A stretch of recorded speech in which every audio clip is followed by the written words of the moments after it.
Digital payment के दौर में बैंकिंग सिस्टम काफी तेजी से बदल रहा है। जिस सुविधा को अब तक लोग मुफ्त और आसान मानते थे, उस पर अब धीरे धीरे चार्जेस जुड़ने लगे हैं। देश के सबसे बड़े सरकारी बैंक यानी स्टेट बैंक ऑफ इंडिया ने भी अब ऑनलाइन पैसों के लेन देन को लेकर एक बड़ा बदलाव करने का फैसला किया है। ये बदलाव सीधे तौर पर उन लोगों पर असर डालेगा जो आईएमपीएस के जरिए बड़ी रकम ट्रांसफर करते हैं। आज के इस वीडियो में हम जानेंगे कि एसबीआई का नया आईएमपीएस चार्ज क्या है, ये कब से लागू होगा और कितनी रकम पर कितना शुल्क देना होगा आपको, और आम ग्राहकों के लिए इसका क्या मतलब है। नमस्कार, मैं हूं सलोनी त्यागी और आप देख रहे हैं मनी 9। एसबीआई अब आईएमपीएस के जरिए होने वाले ऑनलाइन ट्रांजैक्शन पर सेवा शुल्क लगाने जा रहा है और ये नया नियम 15 फरवरी 2026 से लागू होगा। अभी तक एसबीआई अपने ग्राहकों को ऑनलाइन आईएमपीएस के जरिए 5 लाख तक का ट्रांजैक्शन बिना किसी चार्ज के करने की सुविधा देता था, लेकिन अब इसमें बदलाव होने जा रहा है। सबसे पहले ये समझना बहुत जरूरी है कि आईएमपीएस होता क्या है। देखिए, आईएमपीएस यानी इमीडिएट पेमेंट सर्विस। ये एक ऐसा सिस्टम है जिसमें पैसे तुरंत ट्रांसफर हो जाते हैं, चाहे दिन हो या रात, बैंक खुला हो या फिर बंद हो। और यही वजह है कि बड़ी संख्या में लोग यूपीआई की सीमा से ऊपर की रकम भेजने के लिए आईएमपीएस का ही इस्तेमाल करते हैं। लेकिन अब एसबीआई ने यह तय किया है कि अगर कोई ग्राहक 25,000 रुपए से ज्यादा की राशि ऑनलाइन आईएमपीएस के जरिए भेजता है तो उस पर बैंक सेवा शुल्क वसूलेगा।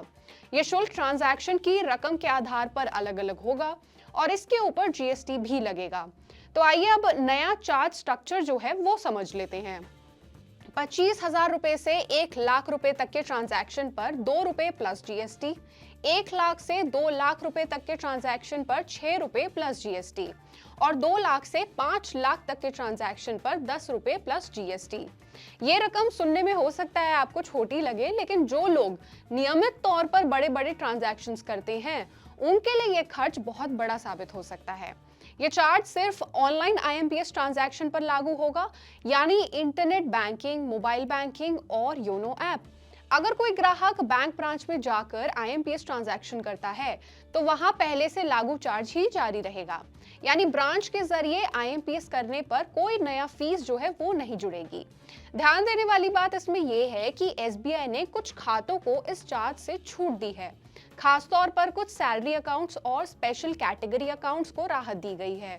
इनमें डिफेंस और पैरामिलिट्री से जुड़े सैलरी अकाउंट्स, शौर्य फैमिली पेंशन अकाउंट्स, एसबीआई रिश्ते फैमिली सेविंग्स अकाउंट, कुछ चुनिंदा सरकारी और कॉर्पोरेट सैलरी पैकेज शामिल हैं। इन खातों में आईएमपीएस पर या तो कम चार्ज लगता है या फिर बिल्कुल ही नहीं लगेगा। हालांकि एसबीआई ने आधिकारिक तौर पर इसकी कोई वजह नहीं बताई है, लेकिन बैंकिंग एक्सपर्ट्स का मानना है कि डिजिटल ट्रांजैक्शन की बढ़ती संख्या के साथ सिस्टम को मेंटेन करने की लागत भी बढ़ रही है। आईएमपीएस एक रियल टाइम सिस्टम है जिसके लिए हाई लेवल टेक्नोलॉजी और सर्वर इंफ्रास्ट्रक्चर की जरूरत होती है, और बैंक अब इन लागतों का कुछ हिस्सा ग्राहकों से वसूलना चाहता है। इसके अलावा दूसरे निजी बैंक जो प्राइवेट बैंक्स हैं वो पहले से ही आईएमपीएस पर चार्ज वसूलते हैं। ऐसे में एसबीआई भी धीरे धीरे अपनी सेवाओं को कमर्शियल मॉडल पर ला रहा है।